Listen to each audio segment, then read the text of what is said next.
नमस्कार दोस्तों, इस वीडियो में हम बात करेंगे बजाज फाइनेंस से अपना कंज्यूमर ड्यूरेबल लोन कैसे आप बंद करें, फोरक्लोज करें या सेटल कैसे करें। तो दोस्तों, सेटलमेंट या फोरक्लोजर दो अलग अलग बातें होती है। सेटलमेंट वो होती है कि जब आप पैसा एक लोन का नहीं दे पा रहे हो और इंटरेस्ट तो आप भूल ही जाओ, प्रिंसिपल अमाउंट जो भी बनता है उससे भी आप अगर कम दे रहे हो और लमसम में दे रहे हो, तब उसको सेटलमेंट कहा जाता है। ये आपकी सिविल स्कोर के लिए बहुत ही ख़राब है। ये हमेशा आपके सिविल स्कोर में रिफ्लेक्ट करेगी, कभी नहीं जाएगी, चाहे आप वो कितना भी अच्छा सिविल स्कोर हो जाए आपका। That is very bad for your civil. आगे चल के आपको लोन लेने में बहुत ही मुश्किल होगी। That's called settlement. What's foreclosure? Foreclosure का मतलब ये होता है कि आप बस प्रिंसिपल अमाउंट दे रहे हो, जो रेट ऑफ इंटरेस्ट बना है उसका आप वो नहीं दे रहे हो। तो जब आप प्रिंसिपल अमाउंट वापस कर रहे हो तो वो आपका फोरक्लोज हो जाता है। फॉर एग्जाम्पल, अगर आपने एक पर्सनल लोन लिया है और मान के चलिए 1 लाख रुपए का लिया है 2 साल के लिए, आपकी ईएमआई बनती है और आपने वो पैसा नहीं चुकाया, 5 साल में वो पर्सनल लोन 2 लाख से या बढ़ के समर अराउंड मान के चलिए 7-8 लाख कुछ हो गया, रेट ऑफ इंटरेस्ट को जोड़ जोड़ के पेनल्टीज जोड़ जोड़ के।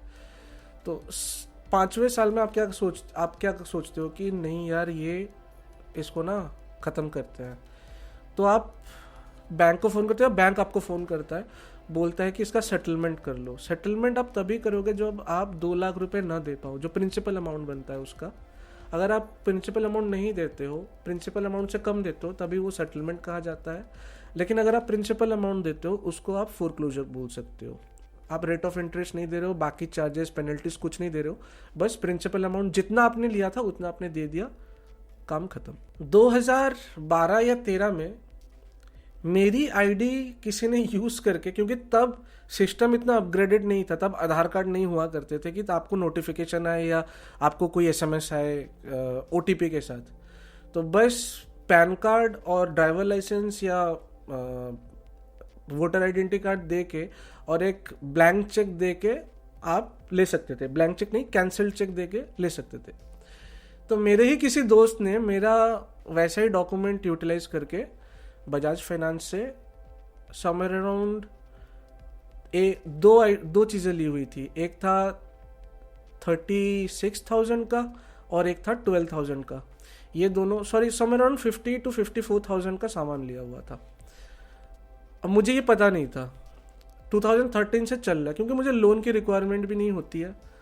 मुझे ये पता चला 2016 में, क्योंकि मैंने तो कोई पैसे दिए ही नहीं, और जिस अकाउंट का चेक दिया हुआ था उस अकाउंट में मैं तो ट्रांजैक्शन करता ही नहीं था। मान के चलिए वो आइडल अकाउंट पड़ा हुआ था, तो उस पर चार्जेस लग लग के एकदम ये जो 50,000 है ये बढ़ के पहुंच गया था 2,40,000।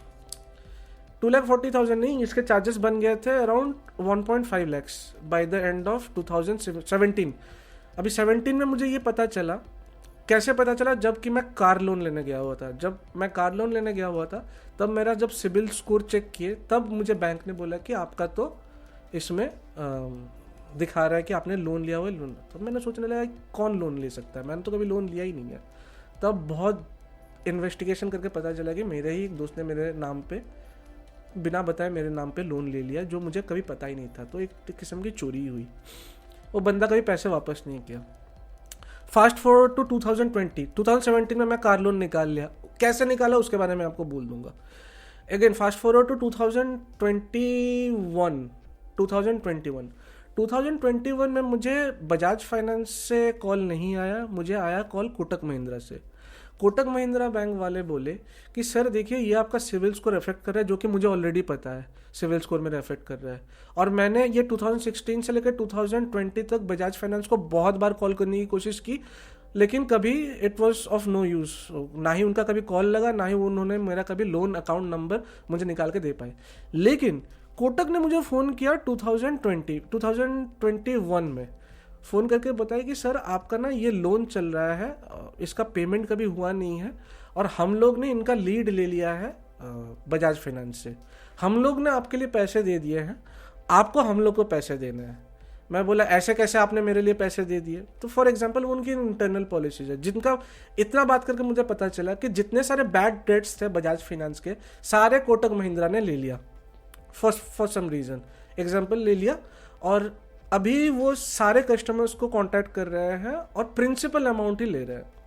तो उन्होंने मुझे दो ऑप्शन दिए। पहला ऑप्शन ये दिया कि आप ना प्रिंसिपल अमाउंट देके लोन फोरक्लोज कर लो, ये आपके सिविल के लिए अच्छा रहेगा। अभी नहीं, आज से 3 महीने के बाद आपको पता चलेगा, जब आपको सिविल में ही रिफ्लेक्ट करेगा। दूसरा ऑप्शन, आप इसका सेटलमेंट कर लो। अगर आप प्रिंसिपल अमाउंट नहीं दे पा रहे हो तो मैं आपको एक फिगर आउट करके दे रही हूँ, इतना पैसा, फॉर एग्जांपल 54,000 बना है, आपको 50% देना है और इसका सेटलमेंट हम लोग कर लेंगे। लेकिन उसका डिमेरिट ये है कि आपका सिबिल स्कोर में आगे रिफ्लेक्ट करेगा। आपकी उम्र भी कम है, आपको आगे होम लोन लेना पड़ेगा, कार लोन लेना पड़ेगा, फॉर एग्जांपल वगैरह वगैरह लेना पड़ेंगे। बैंक्स तो वैसे दे देते हैं, लेकिन फॉर एग्जांपल अगर कोई नया रूल्स एंड रेगुलेशन आ गया और बैंक्स नहीं दिए तो आपको बहुत प्रॉब्लम आ सकता है। एक अच्छी बात थी, मैंने सुन लिया। कोटक महिंद्रा बैंक ने मुझे जब फ़ोन किया, मैं बोला कि ठीक है, आप मेरा फोरक्लोज करवा दीजिए। उन्होंने मेरा प्रिंसिपल अमाउंट लिया, जितना बनता था 54,000 मैंने दिया वन शॉट भी नहीं, इसमें भी मैंने अलग अलग तकरीबन निकाले। मैं बोला कि मैं एक शॉट में 54,000 नहीं दे सकता, मुझे है ना ये 3 महीने का टाइम चाहिए। तो पहला इंस्टॉलमेंट उन्होंने मुझसे लिया कि आपका विलिंगनेस है पैसा देने के लिए, तो आप एक काम कीजिए, आप 1,000 रुपीज़ करके 2,000 रुपीज़ करके दोनों लोन अकाउंट में डिपॉजिट कीजिए। 2,000 रुपीज़ मैंने घर बैठे UPI से पेमेंट कर दिया, इंटेंशन क्लियर हो गया मेरा। दूसरा महीने आया, फिर से मैं 20,000 या 25,000 के आसपास दे दिया, और जो नेक्स्ट पेमेंट था वो 3rd महीने में मैंने क्लियर कर लिया। उसके बाद उन्होंने मुझे एक फोरक्लोजर का एक्नॉलेजमेंट भेजा। 3 महीने के बाद वो मेरे सिविल स्कोर में रिफ्लेक्ट कर गया। अभी वो दिखा रहा है कि closed. During this point of time मैंने बहुत सारे लोन्स लिए, छोटे मोटे 10,000, 20,000, 50,000 का, क्योंकि मुझे क्रेडिट स्कोर इंप्रूव करना था।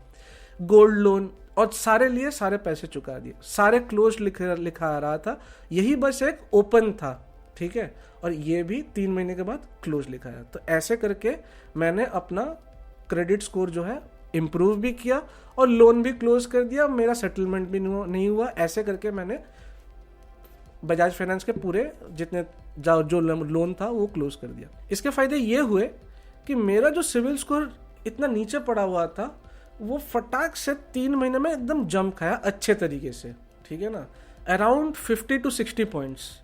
बस ये 2 लोन क्लोज हो गए इसी के चलते।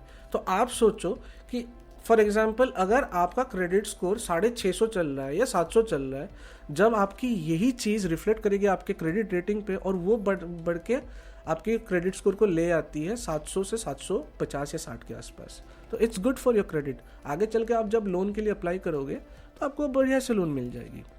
सेम ही एक स्टोरी है कार लोन को लेके। अभी कार लोन का भी मैंने फोरक्लोज करवाया हुआ है। जानने के लिए नेक्स्ट वीडियो को आप ज़रूर देखना, क्योंकि उसमें मैं एकदम कार लोन का सेटलमेंट तो नहीं, फोरक्लोजर जो प्रोसेस है या सेटलमेंट और फोरक्लोज में डिफरेंस क्या है फिर से मैं बताऊंगा उसमें। और उसकी कहानी स्टार्ट होती है जब से मैंने ये यूट्यूब चैनल स्टार्ट किया था। तो क्योंकि अगर आप देखो मेरा यूट्यूब चैनल पे काफ़ी सारे उबर और ओला रिलेटेड वीडियोज़ हैं। जो अगली वीडियो बनने वाली है कार सेटलमेंट के बारे में, ये उसी से रिलेटेड है। तो शायद बहुत सारे ओला और उबर ड्राइवर्स को भी ये पता नहीं हो, तो उनको भी पता चल जाएगा। Anyways guys, thanks for watching till the end of the video. I hope you really like this. If you like this video, give it a big thumbs up. Comment करके बताइए वीडियो आपको कैसी लगी और फ्यूचर में मुझे कैसी videos बनानी चाहिए। सब्सक्राइब अगर नहीं किया हुआ हो और वीडियो अगर अच्छी लगी हो तो सब्सक्राइब बिल्कुल कर लीजिए। Thanks for watching guys, have a great day ahead. आशा करता हूँ आपका दिन शुभ रहे। Bye bye.